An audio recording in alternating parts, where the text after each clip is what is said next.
In northern Iraq, a massive structure stands as both a lifeline and a looming threat.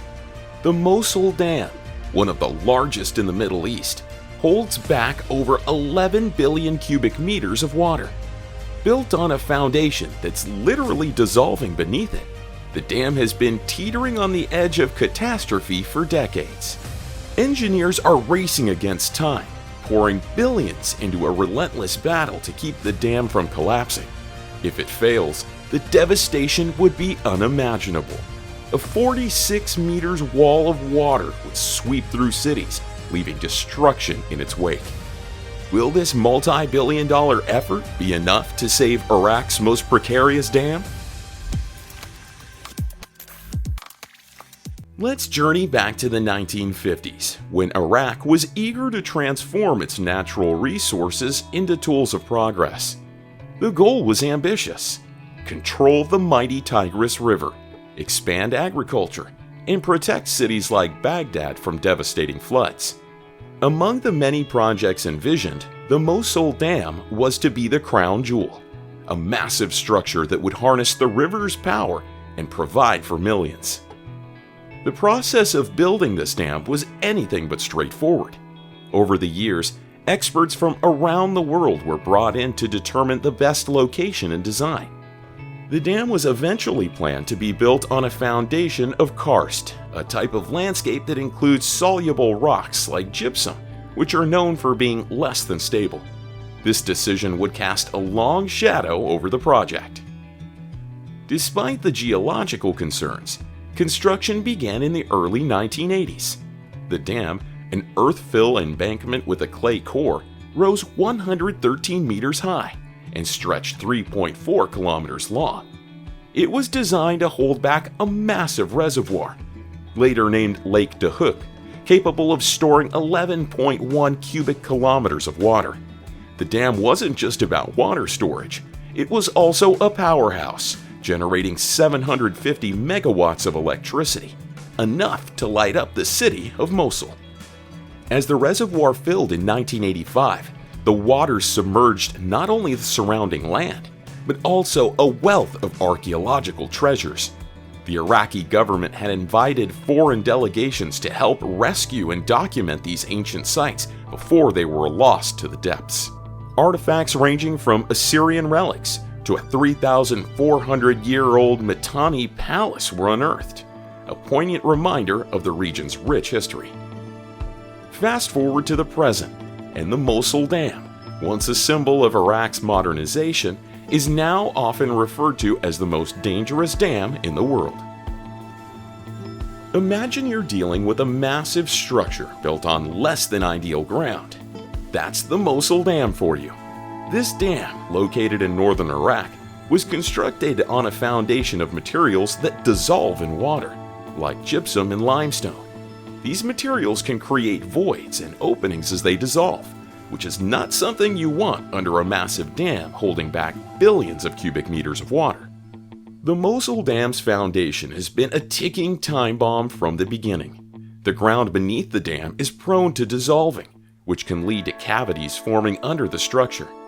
These voids compromise the dam's stability and could potentially lead to its collapse. To address this, the original designers of the dam included a grouting gallery.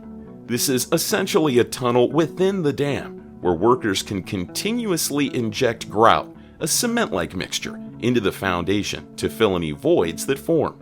Grouting has been ongoing since the dam was completed, but as you can imagine, it's a never-ending battle. It's like trying to plug leaks in a sinking ship, one hole at a time. Fast forward to 2016, and the situation had become critical. The dam's foundation was deteriorating faster than the ongoing maintenance could handle. This prompted the Iraqi government, with international help, to launch an emergency grouting project. The goal? To stabilize the dam before it collapsed. The emergency grouting work was a massive undertaking. Workers drilled thousands of holes into the dam's foundation and injected grout to fill the voids. This process was not straightforward. Each hole had to be grouted in stages to ensure the material was distributed evenly throughout the foundation. This technique, known as stage grouting, was different from the method previously used at the dam, leading to some initial disagreements among the engineers.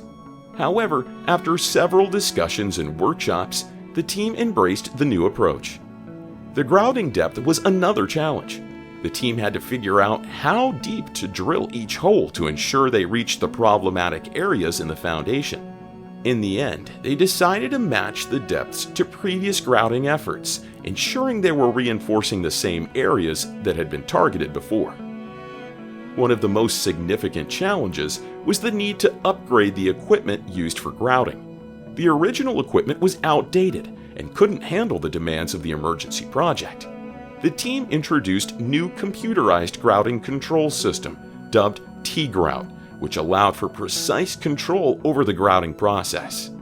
This system was initially met with skepticism, but eventually became a crucial tool in the project.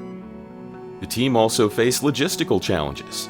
The dam is in a remote area, and the surrounding region was unstable due to ongoing conflicts. Moving equipment and materials to the site was a logistical nightmare, and some items taking up to 8 weeks to arrive. Additionally, the supply of quality cement, an essential component of the grout, was inconsistent, further complicating the grouting efforts. Despite these challenges, the team successfully installed a continuous grout delivery system that extended over 3 kilometers.